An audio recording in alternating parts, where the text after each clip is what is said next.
नमस्कार दोस्तों, आज मैं आप लोगों के लिए केवल और केवल दो ही प्रश्न लाया हूं और ये दोनों प्रश्न देखकर आप समझ सकते हैं कि ये प्रश्न मैं क्यों लाया हूं। निश्चित रूप से आप समझ गए होंगे कि इन दोनों प्रश्नों में कोई ना कोई ऐसा कॉन्सेप्ट है जिसको मैं आपको समझाना चाहता हूं। यहां पर देखिए इस प्रश्न में क्या लिखा है, क्योंकि इस प्रकार के प्रश्न मैंने पहले भी बनाए हैं जिसमें कई ऐसे कमेंट आ रहे हैं जिसका उत्तर गलत है। अब देखिए इस प्रश्न में क्या लिखा है, इसमें लिखा है ऋण 3 में 5 को घटाएं तो उत्तर क्या आएगा, है ना। यहां पर प्रश्न को मैंने शॉर्टकट में लिख रखा है। इसमें देखिए ऋण 3 में आपको 5 को घटाने के लिए कहा गया है और इसमें देखिए ऋण 3 और 5 में कितने का अंतर है। याद रखिए दोनों प्रश्नों में डिफरेंट है और दोनों प्रश्नों का उत्तर को आपको समझना पड़ेगा। यहां पर देखिए ऋण 3 में 5 को घटाना है। चलिए हमने लिख दिया ऋण 3, है ना। ऋण 3 में 5 को घटाना है, मतलब घटाना है किसको, 5 को ही घटाना है, अर्थात उत्तर कितना आएगा। तो ऋण 3 में आप 5 को ही घटा रहे हो, ठीक है, क्योंकि 5 को घटाना है और घटाने का मतलब तो हमने यहां पर माइनस का चिन्ह लगा रखा है। तो भाई जब दोनों चिन्ह माइनस का हो तो हम क्या करते हैं, चिन्ह तो वही होगा लेकिन दोनों में जो संख्या होता है वो जुड़ने का होता है, योग का होता है। तो 5 और 3 कितना हो जा रहा है, यहां पर 8 हो रहा है, हो गया।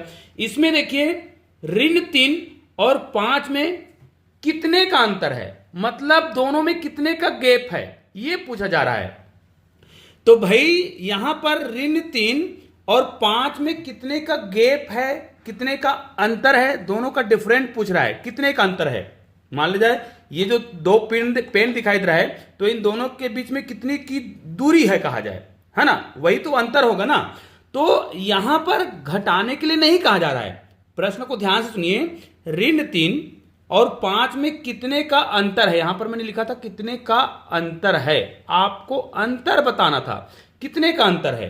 तो भाई यदि हमें यहां पर अंतर निकालना है तो निश्चित रूप से इसको मैंने पूरा बेसिक तरीके से बताया था और इसको संख्या रेखा में बताया था, 1 2 3, ठीक है, 1 2 3 4 5 इधर लिख लेते हैं। मान लीजिए 0 है तो ये ऋण 1 होगा, ऋण 2 होगा, ऋण 3 होगा, ऋण 4 होगा। यहां पर 1 2 3 4 और यहां पर एक 5, क्योंकि हमने इसको 0 माना है। अब देखिए ऋण 3 और 5 में कितने का अंतर है। याद रखिएगा जब भी अंतर पूछे तो हमेशा बड़ी संख्या में छोटी संख्या को घटा करके आपको उत्तर निकालना होता है। याद रखिए बड़ी संख्या में छोटी संख्या को घटा करके उत्तर निकालना है ना।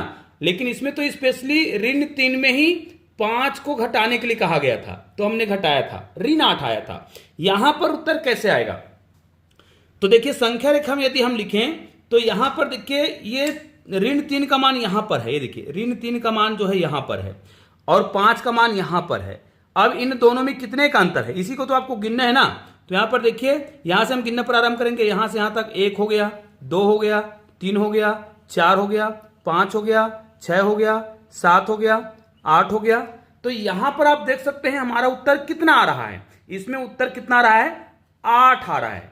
यहां पर आप इसका उत्तर ऋण 8 नहीं लिखेंगे, क्योंकि इसका उत्तर जब आप निकालेंगे ना तो उत्तर जो है आपको धनात्मक संख्या में ऋणात्मक संख्या को घटा करके निकाल सकते हैं। अन्यथा इस प्रकार संख्या रेखा में आपने निकाला तो आपका उत्तर कितना आ रहा है, 8 आ रहा है। तो इस प्रकार के प्रश्नों को आप कैसे बनाएंगे, जो धनात्मक है और निश्चित रूप से जो धनात्मक संख्या होता है वो बड़ा होता है तो आपको 5 लिखना था, उसमें आपको क्या करना है, ऋणात्मक संख्या को घटाना था। तो हमारा ऋणात्मक संख्या 3 था, अर्थात ये संख्या छोटा है। फिर इसको हम हल करेंगे तो ऋण ऋण का तो पहले गुना हो जाएगा, तो क्या हो जाएगा, धन हो जाएगा। तो 5 + 3 हो जाएगा = उत्तर 8। निश्चित रूप से बहुत छोटा वीडियो लेकिन बहुत ही उपयोगी वीडियो है, तो इस वीडियो को आप लोग अधिक से अधिक शेयर जरूर करिएगा।